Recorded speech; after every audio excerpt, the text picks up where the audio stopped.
大家好，2026年2月9號星期一，今晚講下《蘋果日報》嘅判刑，黎智英判咗20年監禁，20年啦係。我諗喺呢單案咧嘅判刑之前咧，大家都會預料咧係會判得重噶啦。不過有呢個嘅預期都好啦嚇。今日當法庭咧宣布係判20年監禁嘅時候咧嚇，聽到20年呢個咁具體嘅數字咧，難免仍然係覺得震撼嘅。始終即係而家以黎智英嘅判刑咧，佢就係國安法實施以嚟咧判得最重嘅一個案例啦。咁如果做一個比較，47人案嗱都係國安法，不過咧47人案咧就係串謀顛覆。而今次咧，黎智英《蘋果日報》案咧就係串謀勾結外國勢力。咁上次47人案判得最重嗰個係戴耀廷，判咗10年。嗱10年當然都係判得重啦嚇，都係好長嘅一段日子。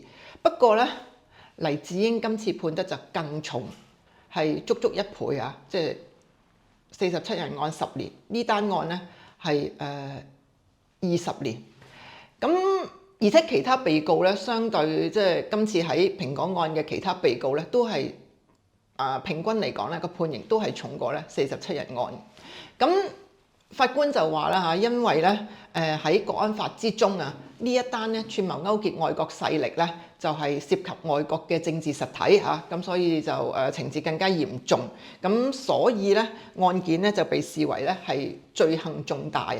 咁嗰個嘅量刑起點咧都係比較高，咁最後黎智英就判咗20年。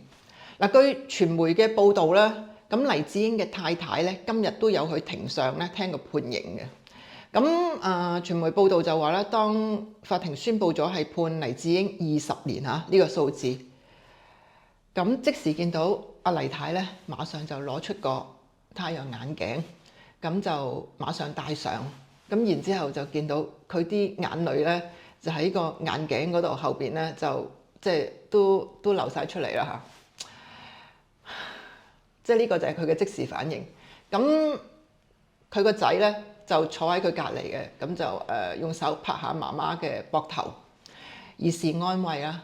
咁然之後，阿黎太聽完判刑之後，步出法庭咧。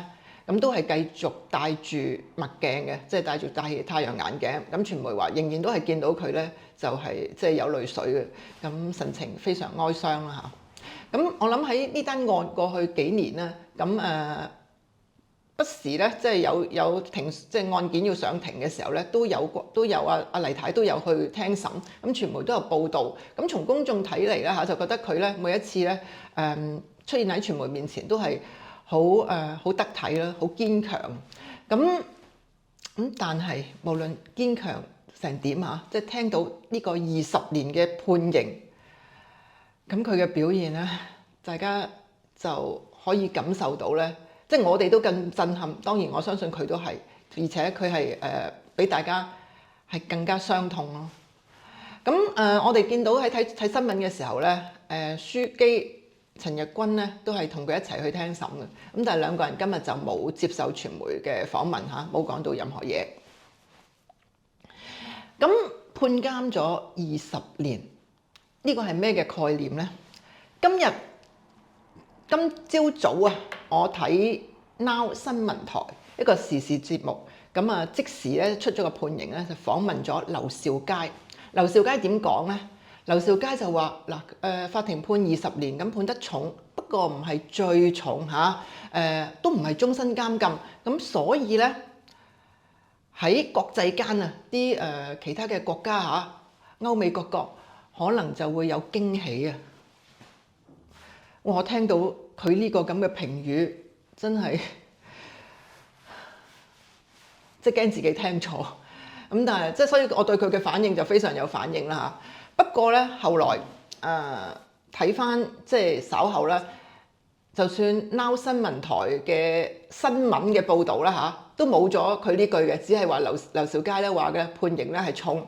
咁後尾再睇埋有線新聞去報導劉兆佳，佢哋都後尾揾咗劉兆佳做訪問啦，佢哋都係咧即係引述劉兆佳都話係判刑咧係相當重，就冇咗話唔係最重嚇，唔係終身監禁咁。咁我唔知呢個係即係記者嘅取材，抑或咧劉兆佳已經作出咗修正。咁但係即係你從數字上咁係20年，確實唔係終身監禁。咁但係你睇翻黎智英嘅情況，黎智英今年咧就76歲，咁佢而家判20年。咁當然佢有其他啲案件啦嚇，有少部分咧係同期執行，但係大部分都係分開嘅。咁所以傳媒同佢計咧就話佢嚇，因為佢冇國安法冇1/3嘅行為良好刑期扣減等等啦嚇，咁所以咧以而家個情況睇到咧，黎智英咧出獄咧就會係2044年6月啦。嗱，大家冇聽錯，2044年啊，而家係2026年。咁佢出獄咧係2044年，即係咧18年之後。咁78歲嘅黎智英去到2044年咧，已經係96歲啦，即係咧已經係即係差唔多咧嚇100歲。冇錯，而家科學昌明嚇，醫療進步咗好多，有唔少嘅長者咧嚇都可以活到咧過100歲。咁但係大家諗呢個過100歲啊，90幾歲咧，即係絕對係高於一般人嘅平均壽命嘅，即係唔係個個都咁幸運嚇，可以活到咧96歲活到100歲嘅，大部分人咧都冇咁長命嘅。咁尤其是如果以黎智英嘅狀態，一來身在獄中，各樣嘅環境啊，同你喺出邊咧自由自在咧係大不相同啦。食又好啦嚇，即係你日常嘅心理啊、衣食住啊，即係都係差過外邊好多啦。咁加上咧，你自由受限制啦，你嘅心理啦嚇、精神啦嚇，亦都咧係一定有這樣那樣嘅問題嘅。咁即係佢喺裏邊可以咧活到過100歲咧，個機會咧，亦都一定係比喺出邊咧係相對係低嘅。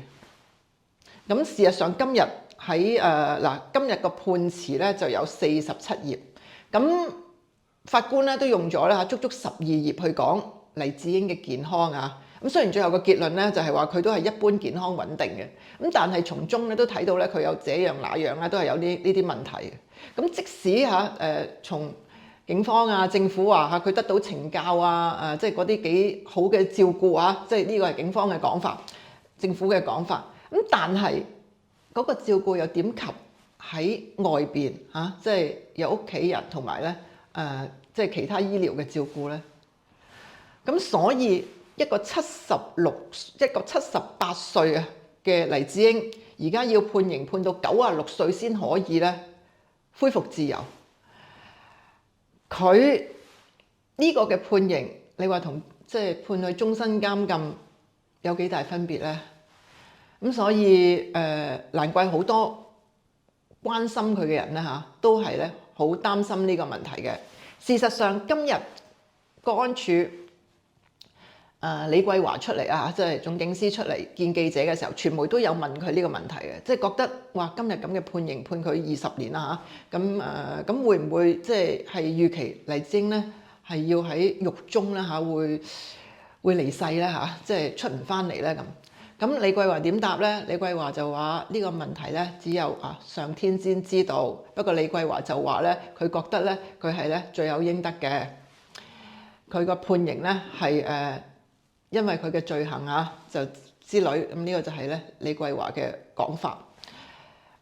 《蘋果日報》呢單案件經過咗漫長嘅5年即係由拘捕啦、控告啦、聆訊啦到即係呢個嘅判案到今日判刑，咁下一步係乜嘢咧？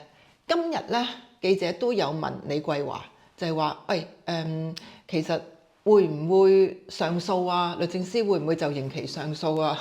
真係有記者咁問啊！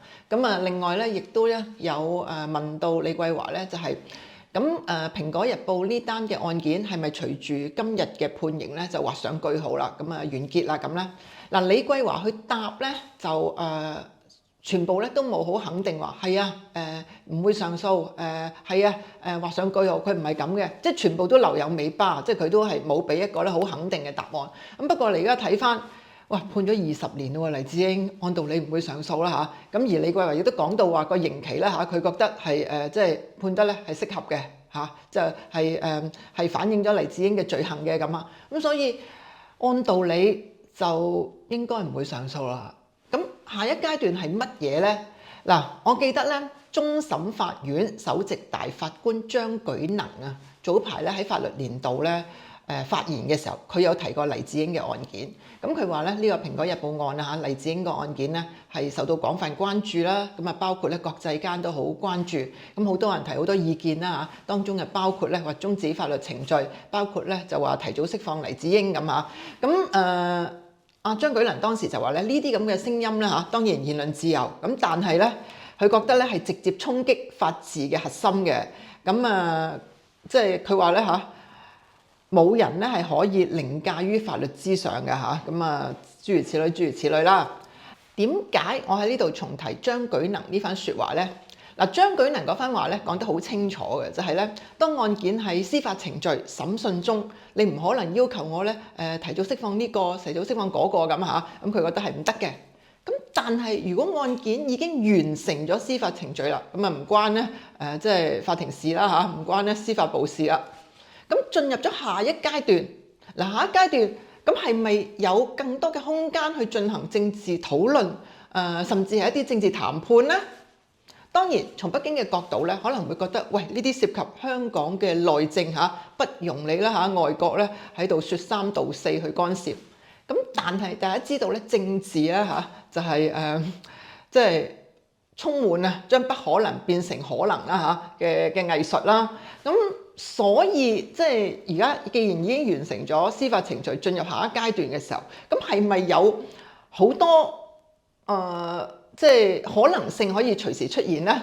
嗱，今日有記者問李桂華，究竟黎智英有冇可能保外就醫？咁李桂華就話咧，香港就冇呢個法例，暫時冇啦。咁亦都有記者問李桂華咧，就係黎智英會唔會返內地服刑咧？如果中央提過咁嘅要求，咁特區政府會點咧嚇咁？咁李桂華呢個問題咧，佢就將佢咧就變成咗咧，就話即係呢啲國家同國家嘅問題嚇。咁其實最後佢都冇點答到嘅。咁樣跟住咧，保安局局長鄧炳強出嚟嘅時候咧，甚至亦都有記者就問啦，反而就係問咧，如果英國提出叫黎智英去英國服刑又得唔得咧？咁鄧炳強就話咧。嗱，因為點解記者咁問咧？因為黎智英都有英國護照啦嚇。咁鄧炳強點答咧？佢就話咧，黎智英咧嚇係中國公民嚟嘅，根據法律，咁所以佢喺香港服刑係適合嘅咁。咁但係嗱，暫時佢哋而家個回應係咁啦嚇。咁但係剛剛我講啦，政治咧就係充滿將不可能變成可能嘅藝術啦。咁究竟最後會發生乜嘢事咧？坦白講，即係一旦涉及呢啲層次嘅問題，都唔係特區政府自己去決定啦。咁所以咧，我覺得即係當完成咗司法程序呢個過程咧，又進入咗一個新嘅階段。咁究竟之後會發生咩事咧？咁我哋就密切留意啊。不過判刑20年即係2044年咧先可以釋放咧，呢個確實係一個漫長嘅過程，係一個好漫長嘅過程咯。咁講完黎智英之後咧，就想講下咧其他嘅被告。除咗黎智英之外咧，《蘋果日報》呢單案咧，仲有8個被告人同埋3間公司被告嘅。喺8個被告人之中咧有6個係蘋果日報嘅高層。咁呢6個蘋果高層咧，今次嘅判刑咧係由6年09個月至到10年啊！大家冇聽錯，係監禁10年啊！咁個判刑咧係相當重嘅。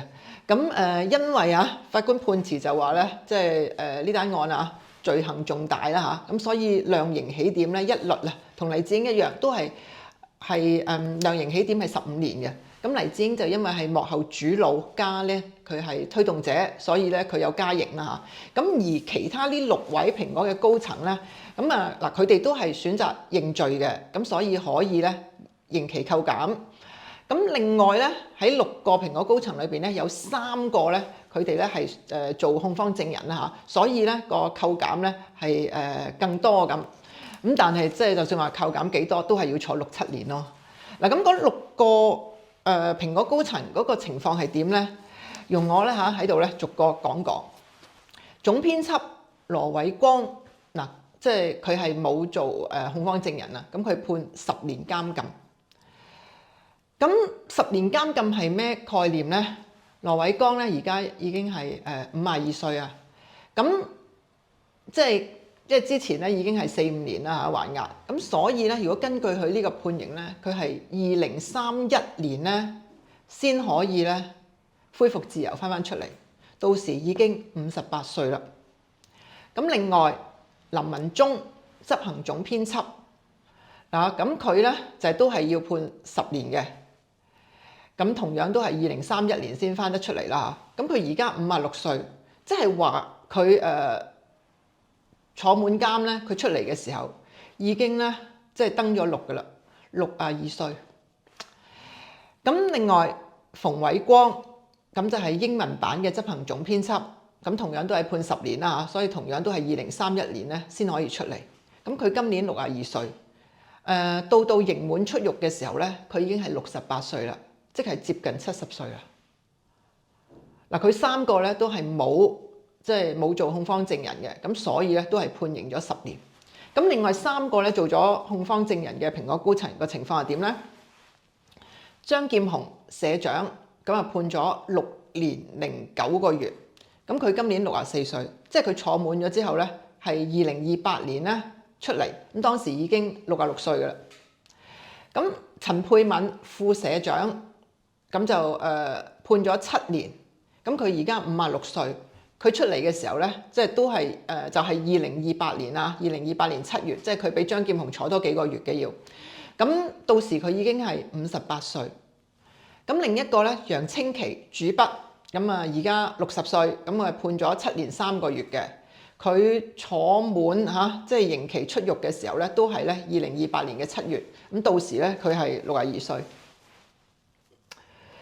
今日睇新聞嘅時候咧，見到呢啲蘋果高層嘅判刑咧，哇！真係判得咁重，我必須講我係非常非常嘅難過咯。嗱，呢啲蘋果高層咧，大部分咁我都認識佢哋啦。有啲咧係我一入行啊，即係我一入行第一份工就同佢係做同事噶啦。咁佢係我前輩啦嚇咁。有啲咧就剛剛調轉啦，我就睇住佢大學畢業出嚟啊，佢嘅第一份工就係日報館，咁啊同我咧就係做同事，即係我睇住佢入行嘅。咁另外有啲即係同輩啊，咁啊一齊咧喺好多嘅前線採訪咧，都係一齊去做採訪嘅。咁有啲後來亦都做咗同事啊，做過同事啊。咁我同呢啲蘋果高層嗰個認識嘅時間有啲長啲，有啲短啲，交情有啲深啲，有啲淺啲嚇。咁但係即係作為新聞工作者，即係睇到呢啲新聞工作者，哇！而家即係尤其是10年啊，即係要坐監10年，要判刑10年啦。哇！呢個數字咧，真係好難過。喺我認識嘅佢哋啦嚇。有好多咧，其實都係本身係讀新聞系嘅喺大學度。咁嗱，其實即係以羅偉光啊、林文忠啊、馮偉光啊、陳沛敏、張劍虹啊，即係呢啲我比較認識多啲咧。佢哋咧一係就香港大學，如果唔係就中文大學。咁當初以佢哋嗰個嘅學歷啦嚇，即係以當年啊，即係相對都係香港咧經濟較風光嘅時候啊，佢哋大學畢業，以佢哋嘅學歷，佢哋可以選擇咧更高入息嘅工作，但係佢哋選擇咗相對咧入息咧係比較低嘅，即係傳媒行業。佢個個都係做前線記者出身嘅，剛剛我頭先提到嗰啲。咁所以佢哋當時都係懷抱住咧個理想，即係對新聞咧有嗰個嘅使命感啦，係佢想啦，即係做好新聞。咁冇錯，去到即係可以話唔同嘅人，你可以去唔認同佢哋做新聞嘅方式，甚至去批評佢哋做新聞嘅方式都可以。咁但係不能去即係抹殺咧，就係以我認識嘅佢哋咧，其實全部喺我眼中咧都係新聞工作者咯。當然時勢唔同咗，嗱，以前我哋冇國安法，而家我哋有國安法，但係我係好相信佢哋咧嚇個初心，絕對都係想做一個咧嚇想做好新聞，想用呢個方式嚟咧去貢獻社會。佢哋並唔係從政者咯，但係而家10年監禁啊！即係呢個數字咧係令人難以招架。咁即係我必須講係好為呢啲以前嘅行家、以前嘅即係同事朋友係好難過咯。10年係好漫長嘅日子啊！咁即係事已至此，我唔知可以啦去講啲乜啦嚇，或者即係我好難過，為佢哋好難過，亦都為佢哋嘅屋企人咧好難過。嗱，佢哋已經扣押咗咧，係即係4年幾接近5年㗎啦。但係仲有一段即係如果判10年嗰啲，仲有一段可長嘅日子先出得嚟。即使你話咧做咗從犯證人嗰啲判得輕啲，但係其實都好重㗎，即係都要咧再坐多咧，即係起碼2028年啦即係坐多接近2年幾啦，接近2年啦，2年幾先可以出到嚟啊！即係我覺得諗到咁樣咧，就好為佢哋咧，同埋佢哋屋企人咧心痛。咁但係可以點咧？只能送上祝福啦。又或者我都會諗翻起啦即係呢個案件咧，判決之前啊，判刑之前咧，有一啲嘅行家啦，有一啲佢哋嘅朋友啦，一啲咧即係關心佢哋嘅人啦係幾日前咧就去法庭門口度排隊啊，為咗就係想咧喺庭上啦可以咧見佢哋一面幫佢哋咧即係去打氣即係去送上咧關心。咁我希望即係佢哋喺呢啲困難嘅日子會知道咧就係好多人都係關心佢哋嘅。希望呢樣嘢可以支持佢哋咧去度過未來咧，仲有咧唔短嘅一啲失去自由嘅日子啦，係一啲都唔容易嘅，好困難。唉，呢個就係我今晚咧想同大家去講嘅。咁今日就呢條片傾到呢度啦，拜拜。